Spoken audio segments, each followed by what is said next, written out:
In each gospel account, Matthew, Mark, Luke, and John, Jesus chooses disciples. How he chooses them is as perplexing as who he chooses. It's common to understand that a disciple is a student. For example, a piano student is learning the discipline of music. To accomplish the goal, the disciple follows a teacher's instructions in order to become the best musician that the teacher can produce. A teacher who wants to be famous would choose the best, most talented students. But that's not what Jesus did. He didn't offer tryouts. He wasn't picking the cream of the crop. Jesus wasn't seeking the smartest, strongest, and best the world had to offer. The first of his disciples were found not in the temple studying the scriptures, and not at the best schools learning the world's best wisdom, but along the Sea of Galilee.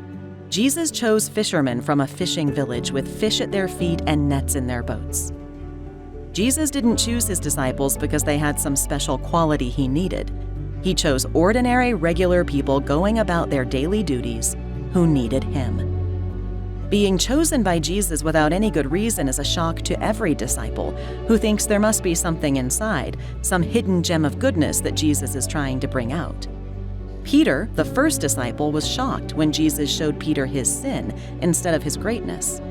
"Go away from me, Lord, for I am a sinful man," was Peter's confession. But that didn't push Jesus away at all. Sinners are exactly who Jesus chooses.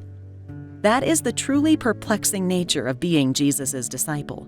He could have chosen anyone, but Jesus insisted on surrounding himself with sinners. In fact, the religious leaders noticed this too and pointed it out when they asked, "Why does he eat with tax collectors and sinners?" Jesus knew that those he chose would finally deny him, abandon him, and betray him. But he chose them in their sin in order to give them his forgiveness and mercy. That is finally what a disciple is, a forgiven betrayer of Jesus Christ. As Jesus said, "I have come to call not the righteous, but sinners." After having experienced the consequences of their betrayal, the cross, and death, Jesus chose those disciples again. He chose them to be the first witnesses to his resurrection. He chose them to receive his Holy Spirit and the forgiveness of sin.